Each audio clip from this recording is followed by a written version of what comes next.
ಶಿವನ ವೇಷ ಏನಕ್ಕೆ ಬೇರೆ ದೇವತೆಗಳಿಗಿಂತ ವಿಭಿನ್ನವಾಗಿದೆ? ಅದರಲ್ಲೂ ಶಿವ ಸ್ಮಶಾನವಾಸಿ ಏನಕ್ಕೆ?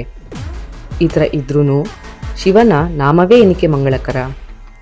ದಿನನಿತ್ಯ ನಾವೆಲ್ಲ ಪೂಜಿಸೋ ಧ್ಯಾನ ಮಾಡೋ ಶಿವನ ಬಗ್ಗೆ ನಮಗೆ ಎಷ್ಟು ಗೊತ್ತು? ಮೊದಲು ಶಿವ ಸ್ಮಶಾನವಾಸಿ ಏನಕ್ಕೆ ಅಂತ ತಿಳ್ಕೊಳ್ಳೋಣ.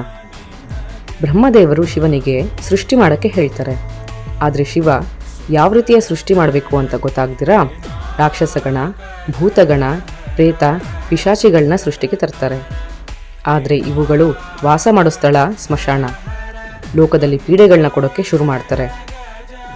ಲೋಕದಲ್ಲಿ ಈ ಥರ ನಡೀತಿರೋದಕ್ಕೆ ಮತ್ತೆ ಇವರನ್ನ ನಿಯಂತ್ರಣ ಮಾಡೋಕ್ಕೆ ಅವುಗಳ ಜಾಗವಾದ ಸ್ಮಶಾನದಲ್ಲೇ ಇದ್ದು ಅವರ ಅಧಿಪತಿಯಾಗಿ ಶಿವ ಅವುಗಳನ್ನ ನಿಯಂತ್ರಣ ಮಾಡ್ತಾನೆ.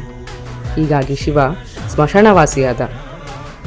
ಇನ್ನೊಂದು ಕಡೆ ನೋಡಿದ್ರೆ ಶಿವ ಪರಮ ವೈರಾಗ್ಯ ಶಿಖಾಮಣಿ, ಮನೋನಿಯಾಮಕ. ಯಾವುದೇ ಲೌಕಿಕ ಆಡಂಬರ ಬೇಡ, ಇದರಿಂದ ಸಾಧನೆಗೆ ಏನೂ ಉಪಯೋಗ ಇಲ್ಲ ಅಂತ ಇಲ್ಲ ಇದ್ರೂ ಹೆಂಗೆ ವೈರಾಗ್ಯವಾಗಿ ಇದ್ದು ಸಾಧನೆ ಮಾಡಬೇಕು ಅನ್ನೋದು ಶಿವನ ವೇಷ, ಧರಿಸಿರೋ ಭಸ್ಮ, ಅವನ ಭೂಷಣಗಳು ತೋರಿಸುತ್ತೆ. ಹಾಗಾಗಿ ಮನಸ್ಸು ಚಂಚಲವಾದಾಗ, ಶಾಂತಿ ಬೇಕು ಅಂದಾಗ ಶಿವನ ದರ್ಶನ ಮಾಡ್ತಾರೆ. ಅದ್ಯಾಕೆ ಮದುವೆಯಲ್ಲೂ ಕೂಡ ಒಳ್ಳೆ ಮನಸ್ಸಿನಿಂದ ಇರಬೇಕು ಅಂತ ಕುರಿ ಪೂಜೆ ಮಾಡಿಸಿ ಅಲ್ಲೂ ಕೂಡ ಶಿವನ ಪೂಜೆ ಮಾಡಿಸ್ತಾರೆ. ಸೊ ಗೊತ್ತಾಯ್ತಲ್ಲ ಶಿವನ ವೇಷ, ಭೂಷಣಗಳು ನಮಗೆ ಏನನ್ನ ಸೂಚಿಸುತ್ತೆ ಅಂತ.